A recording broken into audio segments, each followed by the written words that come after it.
بسم اللہ الرحمن الرحیم۔ السلام علیکم پیارے دوستو، آج ہم آپ کو حضرت داؤد علیہ السلام اور ایک کمزور آدمی اور ایک گائے کا واقعہ بتانے والے ہیں، جس کے بارے میں سن کر آپ بھی حیران ہو جائیں گے اور آپ سوچنے پر مجبور ہو جائیں گے کہ یہ کیسے ہو سکتا ہے۔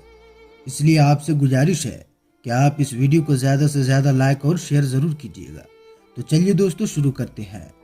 دوستو، حضرت داؤد علیہ السلام کے زمانے میں ایک شریف اور نہایتی کمزور آدمی رہتا تھا۔ اللہ کے حضور دعا کرتا رہتا کہ مجھ غریب بے سہارا کو غیب سے روزی عطا فرما اور مجھے محنت اور مشقت کے عذاب میں نہ ڈال۔ مریل گدھے پر گھوڑے اور اونٹوں کا بوجھ نہیں لادا جا سکتا، یعنی میں بہت کمزور ہوں، میں بوجھ نہیں اٹھا سکتا۔ پاؤں والا تو چل کر روزی پیدا کر سکتا ہے، اور جس کے پاؤں نہ ہو وہ کیا کرے؟ اے اللہ، سب کی سننے والے، تجھ سے منہ سے ہی مانگ سکتا ہوں، لیکن محنت کرنے کی طاقت نہیں رکھتا۔ بس اسی طرح سے وہ دعائیں کرتا رہتا تھا۔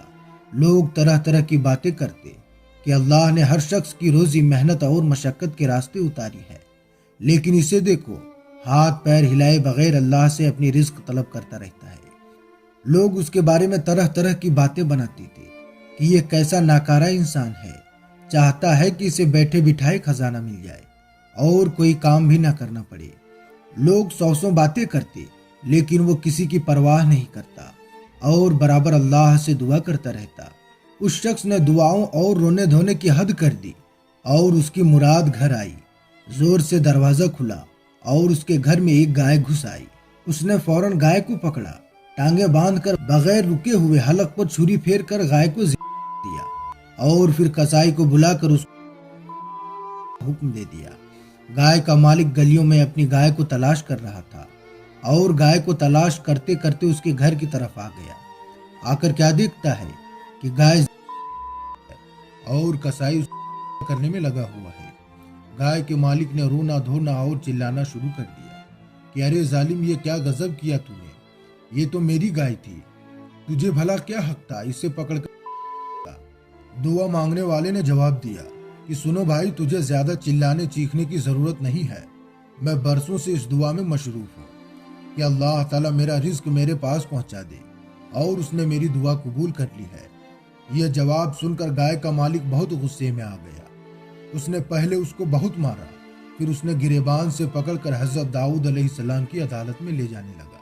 لوگوں نے گائے کے مالک کی بات کو سنی تو اس کو حق پر قرار دے دیا کہ یہ تو صحیح کہہ رہا ہے، جو دعا مانگنے والا آدمی تھا وہ بزرگ انسان تھا۔ وہ بزرگ اسی بے بسی کی حالت میں آسمان کی طرف منہ اٹھائے اللہ سے کہنے لگا، اللہ تو اچھی طرح سے جانتا ہے میں اپنی خواہش کی تکمیل کے لیے کتنی راتوں کو جاگ کر تجھ سے دعائیں مانگتا رہا، کتنے لمحے گزارے، اور میں یہ خواب دیکھتا رہا ہوں کہ تو میری بات کو سنے گا۔ جب میں نے اپنی مراد پائی تو یہ مجھے تیرا بندہ نافرمان سمجھ کر شیطان کی طرح کوس رہا ہے۔ اللہ پاک ہمیشہ تیرے ہی آگے ہاتھ پھیلا کر دعا مانگتا رہا ہوں، اے اللہ تو میری پردہ پوشی کر لے اور مجھے ذلیل ہونے سے بچا لے۔ اس کی آواز میں ایسا درد تھا کہ پتھر بھی موم بن جائے، بلکہ حضرت داؤد علیہ السلام کا نرم دل اور بھی زیادہ نرم ہو گیا۔ حضرت داؤد علیہ السلام نے گائے کے مالک سے کہا کہ اس بات کا فیصلہ ایک دن کے بعد کیا جائے گا۔ حضرت داؤد علیہ السلام اس کے بعد اپنے حجرے میں چلے گئے اور اپنی عبادت گاہ کا دروازہ بند کر لیا۔ ذکر و اذکار کے بعد اللہ کی بارگاہ میں دعا کی کہ اے میرے مولا، اے اللہ مجھے اس حقیقت سے آگاہ کر دے۔ اللہ پاک نے اپنے نبی سے تمام راز کھول دیے، چھپے ہوئے راز اللہ نے اپنے نبی کے سامنے کھول دیے۔ ان کو سمجھ میں آ گیا کہ کون سچا ہے اور کون جھوٹا ہے اور سارا معاملہ کیا ہے۔ دوسرے دن ان دونوں کو طلب کیا گیا، یعنی ان دونوں کو بلایا گیا۔ حضرت داؤد علیہ السلام نے یہ فیصلہ دیا اور گائے کے مالک سے کہا کہ اس شخص کا پیچھا چھوڑ دے اور اسے معاف کر دے۔ اللہ پاک نے تیرے گناہوں کی پردہ پوشی فرمائی ہے، تو اپنی گائے کی طرف سے صبر کر لے۔ حضرت داؤد علیہ السلام کا ارشاد سنتے ہی اس بدبخت نے کہا کہ اب کوئی نئی شریعت نافذ ہو گئی ہے۔ آپ علیہ السلام کے انصاف کے چرچے اور شہرت تو زمین و آسمان تک پہنچ چکے ہیں، مگر میرے ساتھ یہ ظلم کیوں کیا جا رہا ہے؟ یہ انصاف نہیں، ظلم ہے، نعوذ باللہ۔ دوسرے مرتبہ حضرت داؤد علیہ السلام نے اس گائے والے سے کہا کہ اپنا سارا مال اور اپنی جائیداد اس مظلوم بوڑھے کے حوالے کر دے، ورنہ تیری سخت رسوائی ہوگی، اور کچھ عذاب نہیں جو ظلم و ستم تو نے کیے ہیں وہ بھی ظاہر ہو جائیں گے۔ گائے والے نے آپ علیہ السلام کی یہ بات سنی تو سر پر خاک ڈالنا شروع کر دیا اور کہنے لگا، اے داؤد علیہ السلام، آپ نے اچھا فیصلہ سنایا ہے، آپ نے مجھ پر ظلم و زیادتی کی حد ہی کر دی، نعوذ باللہ۔ مجھے معلوم ہوتا ہے کہ آپ اس کا ساتھ دے رہے ہیں، میرا نہیں۔ حضرت داؤد علیہ السلام نے اسے قریب بلایا اور کہا، اے بدبخت، اس ہنگامے سے باز آ جا، کہیں یہ تیری ہلاکت کا باعث نہ بن جائے۔ جو تو نے بویا ہے وہ کاٹ۔ حضرت داؤد علیہ السلام نے اسے پھر سے حکم دے دیا۔ اس حکم پر وہ پتھر سے اپنا سر پھوڑنے لگا۔ لوگ بھی حیران تھے کہ داؤد علیہ السلام یہ کیسا حکم دے رہے ہیں۔ اس کے بعد حضرت داؤد علیہ السلام سب کو دریا کے کنارے ایک بہت ہی پرانے گھنے درخت کے نیچے لے گئے اور کہا، کیا تم جانتے ہو اس درخت کے نیچے ایک آدمی کا قتل کیا گیا تھا؟ تم نہیں جانتے، البتہ اللہ پاک جانتا ہے۔ پھر حضرت داؤد علیہ السلام نے فرمایا، حقیقت یہ ہے کہ اس گائے والے نے اپنے آقا کو قتل کیا ہے۔ یہ شخص اصل میں غلام تھا، اس نے اپنے آقا کو، اپنے مالک کو قتل کر کے اس کا مال اور دولت اور جائیداد پر قبضہ کر لیا۔ یہ مظلوم دعا مانگنے والا اس کے آقا کا بیٹا ہے، یعنی جسے اس نے قتل کیا تھا یہ دعا مانگنے والا اسی کا بیٹا ہے۔ تو نے دنیا کے لیے اپنے آقا کو مار دیا اور آج تو کہہ رہا ہے کہ ہم تجھے ظالم کہہ رہے ہیں۔ تو نے اس مقدمے کا فیصلہ مانگا تھا، تو نے ہم سے کہا تھا کہ ہم تیرے اوپر ظلم کر رہے ہیں، تو نے اپنا فیصلہ مانگا تھا۔ میرے مالک نے، میرے اللہ نے مجھے ظلم کے بارے میں بتا دیا تھا، اب اس کی تکمیل کرنا تیرا فرض ہے۔ تو نے اپنے ظلم کا مظاہرہ کیا ہے، اللہ پاک کی پناہ۔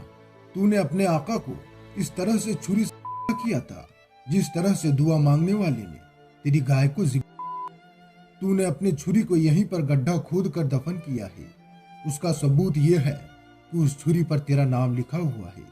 حضرت داؤد علیہ السلام کے حکم پر زمین کھودی گئی، گڈھے کے اندر سے ایک شخص کی کھوپڑی اور ایک لمبی سی چھری باہر نکلی۔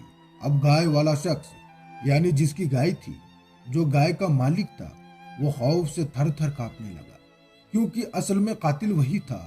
لوگوں پر سختے کا عالم طاری ہو گیا، لوگ بہت شرمندہ ہوئے۔ چھری پر اس شخص کا نام بھی لکھا ہوا تھا۔ لوگ حضرت داؤد علیہ السلام سے معافی مانگنے لگے کہ ہمیں معاف کر دو، اللہ سب سے بڑا معاف کرنے والا ہے۔ اللہ کے نبی نے بھی سب کو معاف کر دیا۔ تو دوستو، یہ حال ہوا، یعنی جو آدمی گائے کا مالک تھا، اگر وہ حضرت داؤد علیہ السلام کے کہنے پر پہلی بار میں ہی اپنی گائے کو چھوڑ دیتا تو اس کے جرم لوگوں کے سامنے ظاہر نہ ہوتے، لیکن اس نے خود اپنی ہی بربادی کی، اور وہ جو گائے کا مالک تھا اصل میں وہی قاتل تھا۔ تو دوستو، دیکھا آپ نے کہ کس طرح سے اس نے مالک کو قتل کیا اور اپنے ہی مالک کا سارا خزانہ حذف کر گیا، اور کس طرح سے لوگوں کے سامنے اس کے سارے راز کھل گئے۔ تو اس سے کیا پتہ چلتا ہے کہ ہم سب کو کسی کے ساتھ برا نہیں کرنا چاہیے۔ اگر ہم کسی کے ساتھ برا کرتے ہیں اور کسی کے بارے میں برا سوچتے ہیں تو اللہ تعالیٰ اس دنیا میں ہی اس راز کو کھول دیتا ہے اور ہمیں دنیا میں ہی شرمندہ ہونا پڑتا ہے۔ اس لیے ہمیں چاہیے کہ ہم کسی کے ساتھ برا نہ کریں اور کسی کے بارے میں برا نہ سوچیں۔ اللہ پاک ان ساری چیزوں سے بچنے کی توفیق عطا فرمائے، آمین، اللہم آمین۔ یہ ویڈیو آپ کو کیسی لگی کمنٹ باکس میں ضرور بتائیے گا۔ اگر آپ نے اس ویڈیو کو لائک نہیں کیا ہے تو اس ویڈیو کو لائک بھی کر دیں۔ تو ملیں گے دوستو اگلی ویڈیو میں۔ السلام علیکم، اللہ حافظ۔